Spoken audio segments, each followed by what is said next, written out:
I could be this big, I could be the world's strongest man, but if I don't believe it, if I don't have the ambition to wake up in the morning and train and complement what I've already been blessed with, I'm never going to be able to do anything with what I've been blessed with. If you don't believe you can do it, don't even start the journey. It's too hard. It's a winnable, easy war. But if you don't believe it, then don't do it.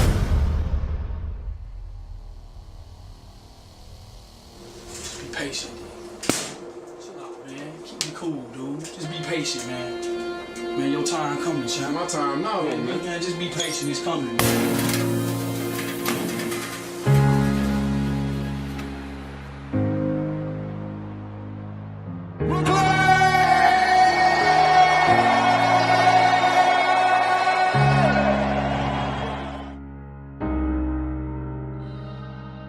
You gotta believe in yourself.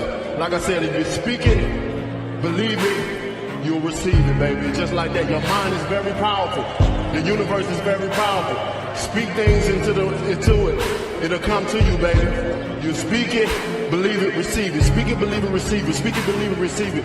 And it shall be yours. You must have faith. Paul said you must have the faith to call forth those things that be not as though they were. Judge not according to appearances. Don't judge your circumstances and the possibilities for your future based upon what you have now and because of what's going on now. No. That's not the real reality there.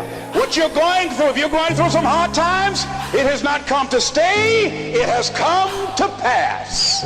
It's all right.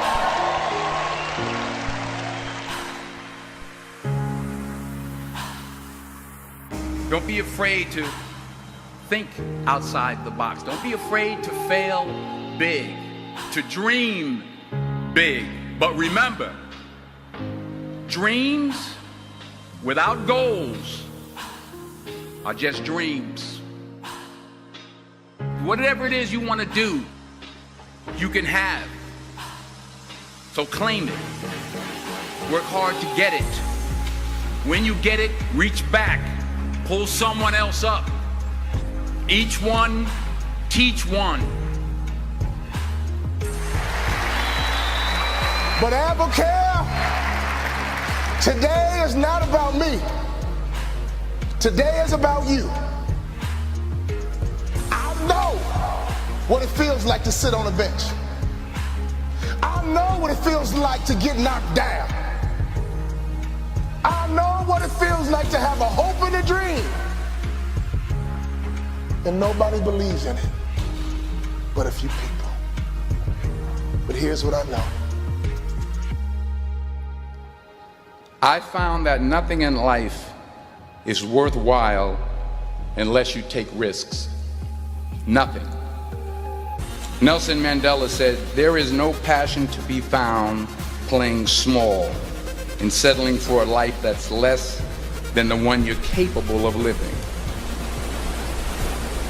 If you wake up in the morning and cut off the news, and every single day you look like success and look like money, and every time you go into a home, you understand the power of likability. Every time you go into a home, you make sure you don't communicate, you make sure you connect. I guarantee you, over time as you water that tree, over time as you build that root system, over time, I promise you, that tree will grow, and before you know it, you will have your own little personal harvest. And don't you quit until you're number one.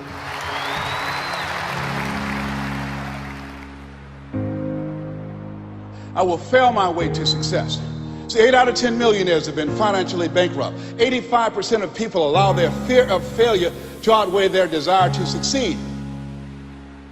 No matter how bad it is or how bad it gets, I'm going to make it. We can create the future that's in our dreams. You are the creator of your reality.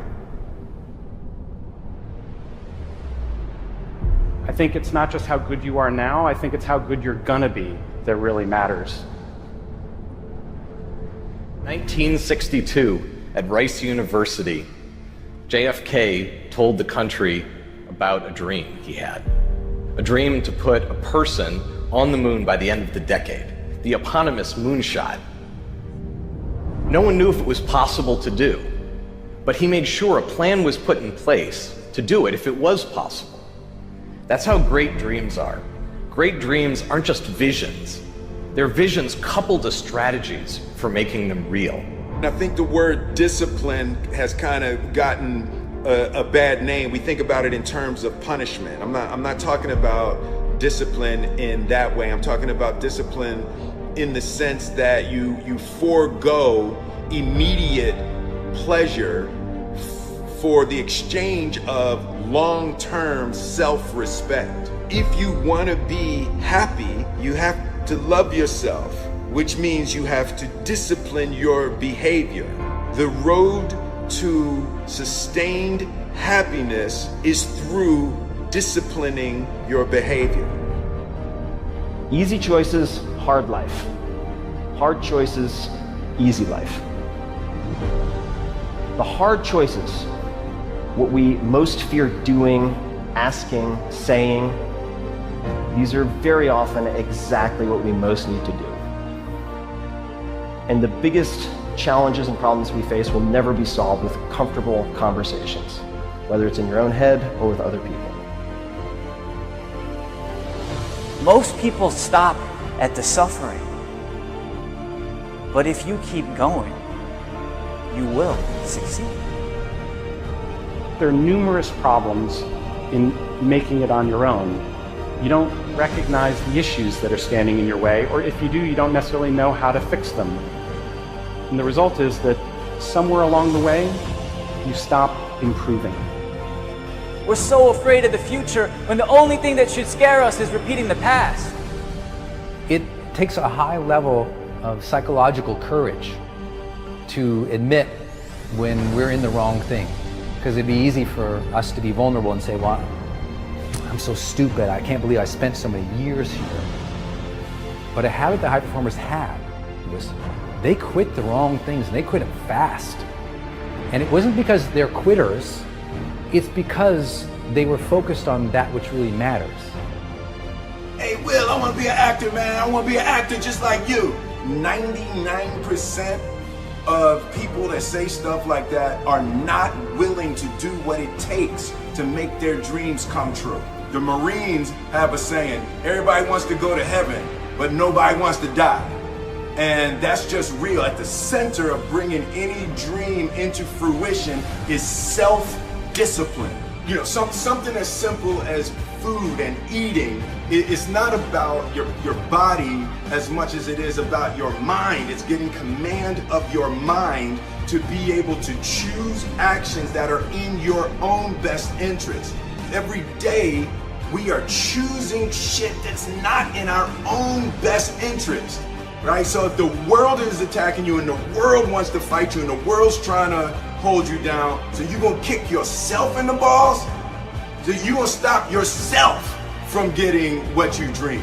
Self-discipline is the center of all material success. You cannot win the war against the world if you can't win the war against your own mind.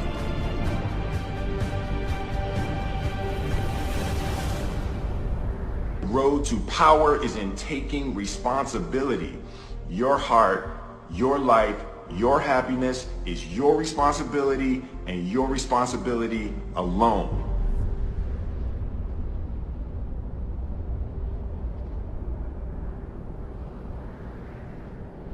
Hold yourself accountable for every moment, every thought, every detail. See beyond your fears, recognize your assumptions, harness your internal strength, silence your internal critic, correct your misconceptions about luck and about success, accept your strengths and your weaknesses and understand the difference. Open your hearts to your bountiful blessings. Your fears, your critics, your heroes, your villains, they are your excuses, rationalizations, shortcuts, justifications, your surrender. They are fictions you perceive as reality. Choose to see through them choose to let them go. You are the creator of your reality. Life's not easy. It is not. Don't try to make it that way. Life's not fair. It never was. It isn't now, and it won't ever be. Do not fall into the trap, the entitlement trap, of feeling like you're a victim. You are not. Get over it and get on with it. And yes, most things are more rewarding when you break a sweat to get them. Look, the first step that leads to our identity in life is usually not, I know who I am. I know who I am. That's not the first step. The first step's usually, I know who I am not. Process of elimination. Defining ourselves by what we are not is the first step that leads us to really knowing who we are. You know that group of friends that you hang out with that they really might not bring out the best in you? You know, they gossip too much, or they're kind of shady. They really aren't going to be there for you in a pinch. Or how about that bar that we keep going to that we always seem to have the worst hangover from? Or that computer screen, right? That computer screen that keeps giving us an excuse not to get out of the house and engage with the world and get some real human interaction. Or how about that food that we keep eating, the stuff that tastes so good going down, it makes us feel like crap the next week, we feel lethargic and we keep putting on weight? Well, those people, those places, those things, stop giving them your time and energy. Just don't go there. I mean, put them down. And when you do this, when you do put them down, when you quit going there, and you quit giving them your time, you inadvertently find yourself spending more time and in more places that are healthy for you, that bring you more joy. We so often focus on failure, don't we? We study failure, obsessed with failure. We dissect failure and our failures.